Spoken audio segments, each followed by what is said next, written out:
My dear students, today's class we are discussed about the poem The Quality of Mercy.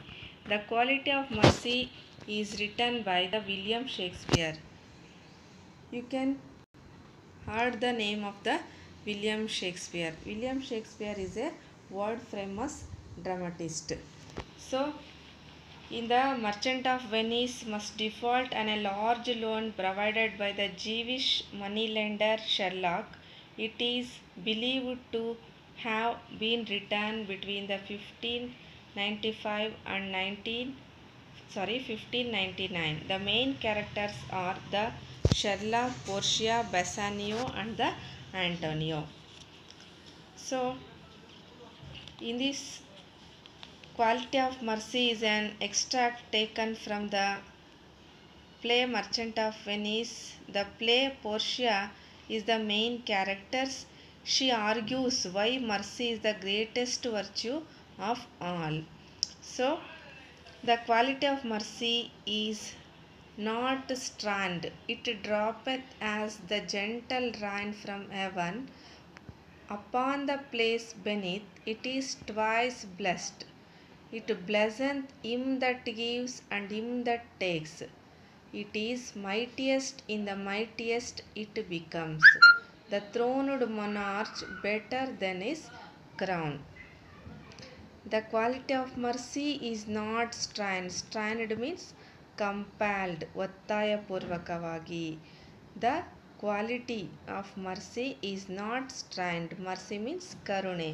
The quality of mercy is not strained by force or compulsion. It showed like a gentle rain directly from the heaven. It droppeth as the gentle rain from heaven. It showed like a gentle rain directly from the heaven to the earth. Upon the place beneath. Upon the place beneath. Beneath means under. It is twice blessed. Okay, it is twice blessed means it is blessed by 2 times. Okay, whenever mercy is given it and comes back. Give and take. It blessed by 2 times. It becomes strongest and of strongest never ceased. ಅಂದರೆ ಮರ್ಸಿಯನ್ನು ತೋರಿಸ್ತಕ್ಕಂಥವ್ರಿಗೆ ಮತ್ತು ಮರ್ಸಿಯನ್ನು ಪಡಿತಕ್ಕಂಥವ್ರು ಇಬ್ಬರೂ ಕೂಡ ಆಶೀರ್ವದಿಸಲ್ಪಡ್ತಾರೆ ಅಂತೇಳ್ಬಿಟ್ಟು ಇದರ ಅರ್ಥ ಆಗುತ್ತೆ. It blesseth him that gives and him that take. Okay, blesseth means drops, ಹನಿ ಹನಿಯಾಗಿ, ವರ್ಬ್ ಅಂತ ಹೇಳ್ಬಿಟ್ಟು ಇದನ್ನು ಕರಿತೀರಿ ಇನ್ನು ಓಲ್ಡ್ ಇಂಗ್ಲೀಷಲ್ಲಿ.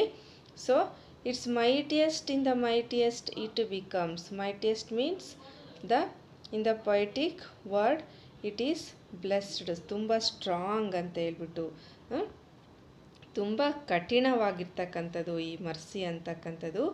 ಎಷ್ಟು ಕಠಿಣವಾಗಿದೆ ಅಂತಂದರೆ ಇದು ರಾಜನ ಒಂದು ಕಿರೀಟಕ್ಕಿಂತಲೂ ಕೂಡ ದೊಡ್ಡದು ಅಂತ ಹೇಳ್ಬಿಟ್ಟು ಇಲ್ಲಿ ಪೋರ್ಷಿಯಾ ಹೇಳ್ತಾ ಹೋಗ್ತಾ ಇದ್ದಾಳೆ. ಸೊ ಒಂದು ರಾಜನ ಕೋರ್ಟಲ್ಲಿ ಇವಳು ಒಂದು ಡಿಸ್ಗೈಸ್, ಒಂದು ಮಾರು ವೇಷದಲ್ಲಿ ರಾಜನ ಮುಂದೆ ಆಸ್ಥಾನದಲ್ಲಿ ನಿಂತ್ಕೊಂಡು ಒಂದು ರಾಜನಿಗೆ ಇರಬೇಕಾಗಿರ್ತಕ್ಕಂತಹ ಕ್ವಾಲಿಟೀಸ್ ಬಗ್ಗೆ ವರ್ಣಿಸ್ತಾ ಹೋಗ್ತಾ ಇದ್ದಾಳೆ. The throned monarch better than his crown. The throned monarch better than his crown. Throned means ಸಿಂಹಾಸನ, monarch better than his crown. Crown means ಕಿರೀಟ ಅಂತೇಳ್ಬಿಟ್ಟು ಹೇಳ್ತೀವಿ. So it is sceptre shows the force of temporal power. Sceptre means a decorated road carried by a king or queen shows the force of the temporal power. The attribute to awe and majesty. awe ಅಂತಂದರೆ ತುಂಬ wonder, ಅದ್ಭುತವಾಗಿರ್ತಕ್ಕಂಥದ್ದು ಅಂತೇಳ್ಬಿಟ್ಟು ಅದು ರಾಜನ ಘನತೆಯನ್ನು ಮತ್ತು ಅವನ ಒಂದು ಆತಂಕವನ್ನು ದೂರ ಮಾಡ್ತದೆ. ರಾಜನಿಗೆ, ಪ್ರತಿಯೊಬ್ಬ ರಾಜನಿಗೂ ಕೂಡ ಏನಿರಬೇಕು, ಮೊದಲನೇದಾಗಿ ಕರುಣೆ ಅಂತಕ್ಕಂಥದ್ದು ಇರಬೇಕು. Wherein doth sit the dread and fear of the kings. ಅದು ರಾಜನಲ್ಲಿ ಒಂದು ಆತಂಕವನ್ನು ದೂರ ಮಾಡುತ್ತೆ. But mercy is above this sceptres way. ಆದರೆ ಮರ್ಸಿ ಅಂತಕ್ಕಂಥದ್ದು, ಕರುಣೆ ಅಂತಕ್ಕಂಥದ್ದು ಆ ಒಂದು ರಾಜನ ಕಿರೀಟಕ್ಕಿಂತಲೂ ಕೂಡ ಏನಾಗಿರುತ್ತೆ, ತುಂಬ ಸ್ಟ್ರಾಂಗ್ ಆಗಿರುತ್ತೆ, ತುಂಬ ಅದ್ಭುತವಾಗಿರುತ್ತೆ, ಉನ್ನತವಾಗಿರುತ್ತೆ ಅಂತೇಳ್ಬಿಟ್ಟು ಇಲ್ಲಿ ಹೇಳ್ತಾ ಇದ್ದಾರೆ. The king and the emperors of the earth had their power, they had all the worldly power, they had do what they were think, they can rule what they were like, their quality or characters make the threat in the heart of the people. The people had fear about their king's power though they had majesty.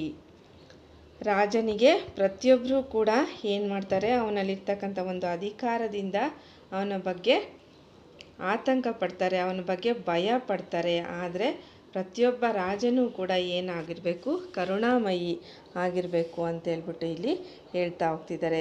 ಸಿಂಹಾಸನದ ಮೇಲೆ ಅಲಂಕರಿಸಿರುವ ಚಕ್ರವರ್ತಿಯು ಯಾವಾಗಲೂ ಕಿರೀಟಪ್ರಾಯನಾಗಿರದೆ ರಾಜದಂಡವನ್ನು ಇಟ್ಕೊಂಡು ಶಿಕ್ಷೆಯನ್ನು ಕೊಡ್ತಕ್ಕಂಥದ್ದೊಂದೇ ಅವನ ಒಂದು ಕೆಲಸ ಆಗಿರಬಾರ್ದು.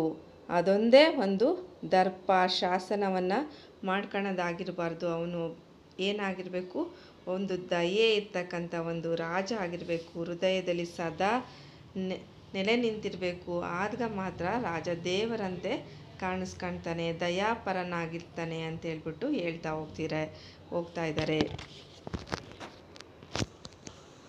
The throned monarch better than his crown, his sceptre shows the force of temporal power, the attribute to awe and majesty, wherein doth it sit the dread and fear of kings, but mercy is above this sceptred sway. The throned monarch better than his crown, throned ಅಂದರೆ ಹೇಳಿದ್ದೀನಿ ಸಿಂಹಾಸನ, better than his crown sceptred. Okay, so ಈ ರೀತಿಯಾಗಿ ಬಣ್ಣಿಸ್ತಾ ಇದ್ದಾರೆ. Sceptred shows the force of the temporal power. ರಾಜನಲ್ಲಿರ್ತಕ್ಕಂತಹ ಒಂದು ದಯಾಗುಣಗಳು ಏನಾಗಿರಬೇಕು, ಅವನ ಒಂದು ದರ್ಪ, ರಾಜದರ್ಪವನ್ನು ಮಾಡ್ದಲೇ ಅವನು ಅದನ್ನು ಒಂದು ತಾತ್ಕಾಲಿಕವಾಗಿರ್ತಕ್ಕಂತಹ ಅಧಿಕಾರ ಅಂತೇಳ್ಬಿಟ್ಟು ಅವನು ಅರ್ಥ ಮಾಡಿಕೊಂಡು ಒಂದು ದಯಾಪರನಾಗಿ, ಒಂದು ನ್ಯಾಯವಾಗಿರ್ತಕ್ಕಂತಹ ಒಂದು ನ್ಯಾಯಯುತವಾಗಿರ್ತಕ್ಕಂತಹ ಒಂದು ಮಾರ್ಗದಲ್ಲಿ ನಡಿಬೇಕು, ಜನರನ್ನು ನಡೆಸಬೇಕು ಅಂತ ಹೇಳ್ತಿದ್ದಾರೆ. ವೇರ್ ಇನ್ ಡೋರ್ಸ್ sit the dread and fear of the kings, but mercy is above this sceptred way. Mercy ಅಂತಕ್ಕಂಥದ್ದು ಎಲ್ಲದಕ್ಕಿಂತಲೂ ಕೂಡ ಮಿಗಿಲಾಗಿರ್ತಕ್ಕಂಥದ್ದು ಅಂತ ಹೇಳ್ತಾ ಇದ್ದಾರೆ. It is enthroned in the heart of the kings, it is an attribute to God himself. It is enthroned in the heart of the kings, enthroned in characteristics of the quality, ಅವನ ಒಂದು ಗುಣಧರ್ಮ ಅಂತಕ್ಕಂಥದ್ದು ಯಾವ ರೀತಿ ಆಗಿರಬೇಕು. It is N attribute to God himself, ದೇವರು ಮೆಚ್ಚೋ ರೀತಿಯಲ್ಲಿ ಇರಬೇಕು. And earthly power doth then shows likest God's when mercy seasons justice. Seasons ಅಂದರೆ ಟೆಂಪೋರಲ್ ಪವರ್ಸ್. ಆ್ಯಂಡ್ ಆಲ್ಸೋ ಈ shows that it is an above the when the mercy seasons justice. ಅವನ ಒಂದು ಗುಣಧರ್ಮ ಒಂದು ಜನರಲ್ಲಿ ತೋರಿಸ್ತಕ್ಕಿರಬೇಕು. ದಯೆ ಅಂತಕ್ಕಂಥದ್ದು ರಾಜನ ಹೃದಯದಲ್ಲಿ ಸದಾ ನೆಲೆಸಿರಬೇಕು. ನಿಂತಿದ್ದಾಗ ಮಾತ್ರ ದೇವರಂತೆ ರಾಜನು ದಯಾಪರನಾಗಿರ್ತಾನೆ. ಭೂಲೋಕದಲ್ಲಿ ಪ್ರತಿಯೊಬ್ಬರೂ ಕೂಡ ಯಾವ ಥರ ಕಾಣಿಸ್ತಾರೆ, ದೇವರ ಥರ ಕಾಣಿಸಲ್ಪಡ್ತಾರೆ. ಒಂದು ಕರುಣೆ ಅಂತಕ್ಕಂಥ ಒಂದು ಗುಣಧರ್ಮವನ್ನು ಹೊಂದಿದಾಗ ಮಾತ್ರ ಅಂತೇಳ್ಬಿಟ್ಟು ಇಲ್ಲಿ ಹೇಳ್ತಾ ಇದ್ದಾರೆ. The quality of mercy is not strand, it droppeth as the gentle rain from heaven. It droppeth as the gentle rain from heaven. It is the line we can see in the simile. Here ಈ ಒಂದು line ನಮಗೆ figure of ಸ್ಪೀಚಲ್ಲಿ ನಿಮಗೆ 1 ಮಾರ್ಕ್ಸಿಗೆ ಕೇಳ್ತಾರೆ. ಈ second line ಬಂದು simile ಆಗುತ್ತೆ. So ಇದನ್ನು note down ಮಾಡ್ಕೊಳ್ರಿ. So upon the place beneath it is twice blessed, it is mightiest in the mightiest it becomes, it bless him that gives and him that takes. ಇದು personification ಆಗುತ್ತೆ, ಬರ್ಕೊಳ್ರಿ. Justice injustice ಇದರಲ್ಲಿ ಬರ್ತಕ್ಕಂತಹ opposite ವರ್ಡ್ಸ್ಗಳನ್ನು note ಮಾಡ್ಕೊಳ್ರಿ. ಮರ್ಸಿಫುಲ್ಗೆ unmerciful, ಬ್ಲೆಸ್ಸಸ್ಗೆ curses. Okay, ಇದನ್ನು note ಮಾಡ್ಕೊಳ್ರಿ. The throned monarch better than his crown, his sceptre shows the force of temporal power, the attribute to awe and majesty. ಆವ್ ಅಂದರೆ ವಂಡರ್ಫುಲ್, ಅದ್ಭುತ ಅಂತ ಹೇಳ್ಬಿಟ್ಟು, ಫೋರ್ಸ್ ಆತಂಕ ಅಂತ ಹೇಳ್ಬಿಟ್ಟು. ಓಕೆ, ಬರ್ಕೊಳ್ಳಿ. The force and temporal for awe and majesty, wherein ಡೋರ್ಸ್ sit the dread and fear of the kings, but mercy is above this sculptured sway. It is enthroned in the heart of the kings. It is an attribute to God himself, and earthly power doth then shows likest gods when mercy sees and justice. ಇಲ್ಲಿ temporal power and divine power ಅಂತಂದರೆ, temporal ಅಂತಂದರೆ ಒಂದು cruelty ಇರ್ತಕ್ಕಂತಹ ಒಂದು ಕೆಲವೊಂದು ವಸ್ತುಗಳು, ಅಂದರೆ revenge, tyranny, cruelty, ಈ ಥರ ಒಂದು ಏಟ್ ಮಾಡ್ತಕ್ಕಂಥದ್ದು, ಇವೆಲ್ಲವನ್ನು ನಾವು ಟೆಂಪೋರಲ್ ಪವರ್ಸ್ ಅಂತ ಕರಿತೀವಿ. ಡಿವೈನ್ ಪವರ್ಸ್ ಅಂದರೆ love, sympathy, mercy, compassion towards the people. These are all called as the divine powers. But if the king had mercy in the heart, it ruled over their power. Mercy should be seated in the hearts of the kings. They become like the God. Then their royal power changes into the God's power. They are good to their people and loved by the people. So mercy, the quality of God, those who cultivate the mercy in their character, they become like a God. According to the author, mercy is the divine quality and the greatest virtue of all. This is regarding the summary of the lesson.